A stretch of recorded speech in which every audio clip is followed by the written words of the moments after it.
Ada yang menyatakan bahwa alasan Tuan Guru masuk Islam adalah ikut Yesus. Kalau ikut Yesus, harusnya Tuan Guru tidak usah sunat, tidak usah puasa, dan lain-lain. Keberadaan Yesus Kristus pasti akan mengarah kepercayaannya Muslim. Kan Muslim itu adalah orang yang taat kepada Allah.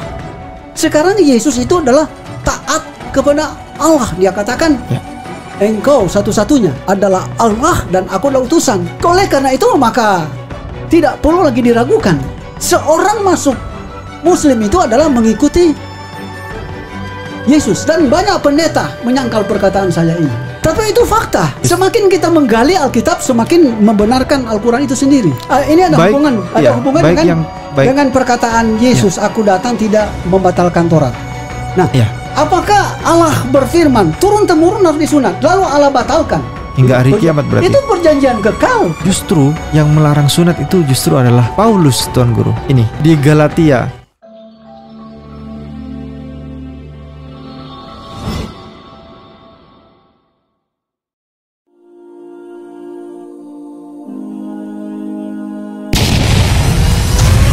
Lelang dakwah.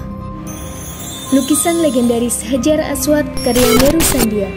Pelukis Indonesia yang diundang langsung oleh Raja Salman dilelang dengan harga terbaik yang dananya 100% akan kami gunakan untuk pembebasan lahan gedung dakwah terpadu Mu'alaf Center Hagia Sophia, Sulawesi Utara sebagai sentra untuk pembinaan, pelayanan, advokasi, dan pendidikan ribuan para mu'alaf binaan Mu'alaf Center Nasional Hagia Sophia di Sulawesi Utara.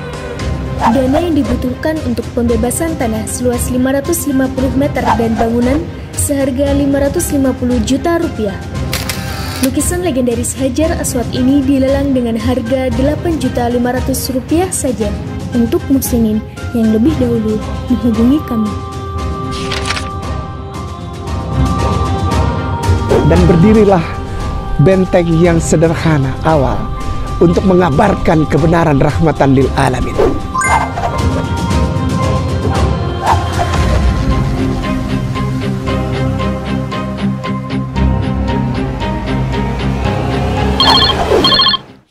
Begini Tuan Guru, ada yang menyatakan bahwa alasan Tuan Guru masuk Islam adalah ikut Yesus.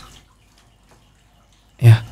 Kemudian harusnya ada pendeta yang menyatakan begini, kalau ikut Yesus harusnya Tuan Guru tidak usah sunat, tidak usah puasa, dan lain-lain. Nah itu bagaimana?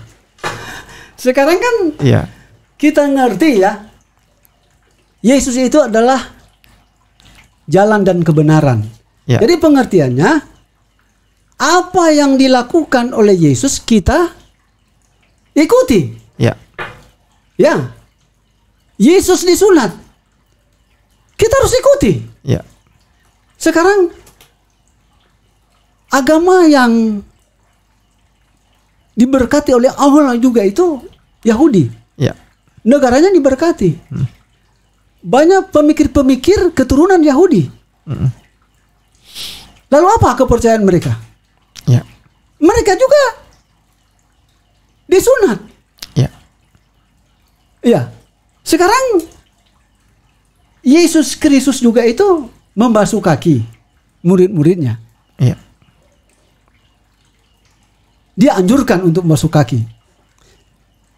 Dan ini juga dalam perjanjian lama, wudu dalam perjanjian lama, sujud dan sebagainya. Mengekalkan Taurat. Jadi saat kita lihat keberadaan Yesus Kristus pasti akan mengarah kepercayaannya Muslim. Kan Muslim itu adalah orang yang taat kepada Allah. Sekarang Yesus itu adalah taat kepada Allah. Dia katakan, engkau satu-satunya adalah Allah dan aku adalah utusan. Oleh karena itu maka tidak perlu lagi diragukan. Seorang masuk Muslim itu adalah mengikuti Yesus. Dan banyak pendeta menyangkal perkataan saya ini. Banyak.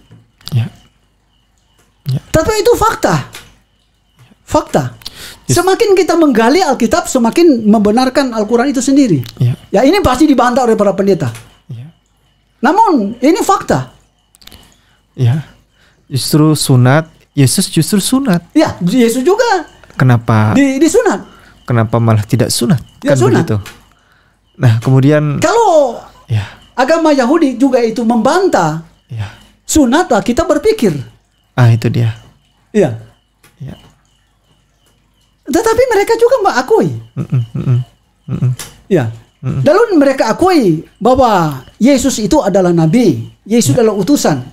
Dan mereka akui juga Allah itu adalah sesembahan dan sang pencipta. Dan ini diakui oleh Yesus Kristus, harus mengikuti apa yang dikatakan oleh Allah. Jadi kalau Allah itu menjadi panutannya Yesus Kristus, berarti Yesus itu adalah jalan. Kita harus ikuti apa semua yang dilakukan oleh Yesus. Ya. Ini sudah jelas sekali bahwa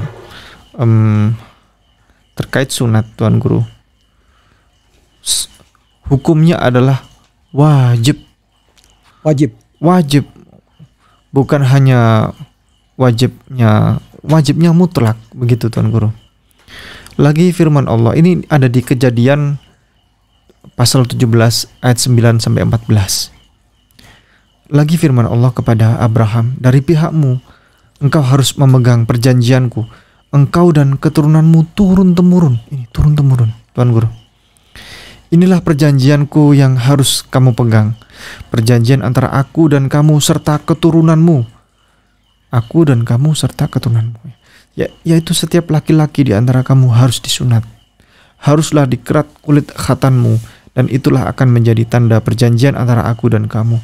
Anak yang berumur 8 hari haruslah disunat. Yakni setiap laki-laki di antara kamu turun-temurun Tuan Guru.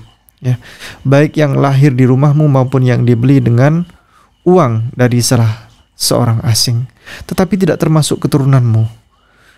Maksudnya ini, baik yang lahir di rumahmu maupun yang dibeli dengan uang dari salah seorang asing, tetapi tidak termasuk keturunanmu. Berarti semuanya. Ya, ini ada hubungan dengan perkataan Yesus, aku datang tidak membatalkan Taurat. Nah, apakah Allah berfirman turun-temurun harus disunat, lalu Allah batalkan? Nah, ini yang bukan keturunan juga harus sunat juga. Ya, bukan keturunan Abraham juga harus sunat, setiap laki-laki. Allah bukan manusia menciptakan hukum lalu dia batalkan. Dan turun-temurun itu. Ini juga Tuan Guru, orang yang lahir di rumahmu dan orang yang kau beli dengan uang harus disunat. Siapapun bukan keturunan Abraham juga harus disunat, ya kan? Terus maka dalam dagingmu lah perjanjianku itu menjadi perjanjian yang kekal. Kekal ini hingga hari kiamat berarti. Itu perjanjian kekal. Dan orang, kalau itu sudah dibatalkan bukan kekal. Dan orang yang tidak disunat, yakni laki-laki yang tidak dikerat kulit khatannya, maka orang itu harus dilenyapkan dari antara orang-orang sebangsanya. Ia telah mengingkari perjanjianku, kata Allah. Jadi wajib dihukum mati yang tidak mau bersunat. Ini perjanjian kekal loh, ini perjanjian agung. Sedangkan siapakah yang memerintahkan tidak bersunat?